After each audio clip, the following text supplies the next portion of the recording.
सैफ हल्ला प्रकरणामध्ये आरोपीचे 19 फिंगरप्रिंट सापडलेले आहेत अशी माहिती सूत्रांची आहे। शिडी, खिडकी, घर अशा विविध ठिकाणी हाताचे ठसे त्याचे सापडलेले आहेत। महत्त्वाची बातमी आपण पाहताय। कृष्णा सुंदरवाडकर आमचे प्रतिनिधी या संदर्भात अधिक माहिती देतील। कृष्णा,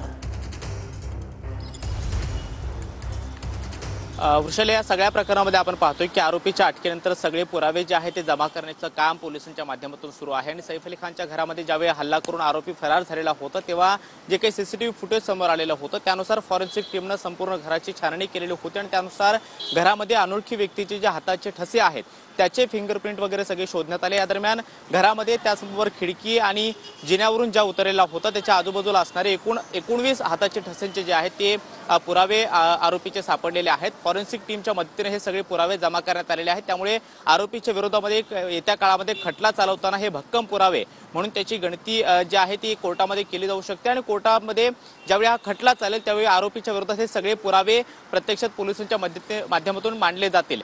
तपास अधिकारी या सगळ्या प्रकरणाची चौकशी करतायत। त्याचबरोबर आरोपी नेमकं कुठे कुठे गेलेला होता, त्याचा वावर कुठे कुठे झालेला होता, सैफ अली खानच्या घरामध्ये हल्ला केल्यानंतर तो नेमकं कुठे गेला या संदर्भातले सगळे सीसीटीव्ही फुटेज सुद्धा पोलिसांच्या माध्यमातून ताब्यात घेतले जात आहेत। मात्र जी काय आतापर्यंत चौकशी झालेली आहे त्यानुसार आरोपी हा सैफ अली खानचा मुलगा जहांगीर याच्या बेडरूम मधील जे काही शौचालय आहे त्याच्या खिडकीतून आतमध्ये शिरलेला होता। ही एक महत्त्वपूर्ण माहिती आतापर्यंतच्या तपासातून समोर आलेली आहे। त्यामुळे खिडकीतून आरोपीने आतमध्ये प्रवेश मिळवला, कुठल्याही दरवाजासोबत छेडछाड त्याने केलेली नव्हती हे देखील समोर आलेलं आहे आणि आतापर्यंत घराच्या आणि आजूबाजूच्या परिसरातून एकूण 19 हातांचे ठसे जे आहेत ते नक्कीच धन्यवाद कृष्णा दिलेल्या सविस्तर माहितीसाठी।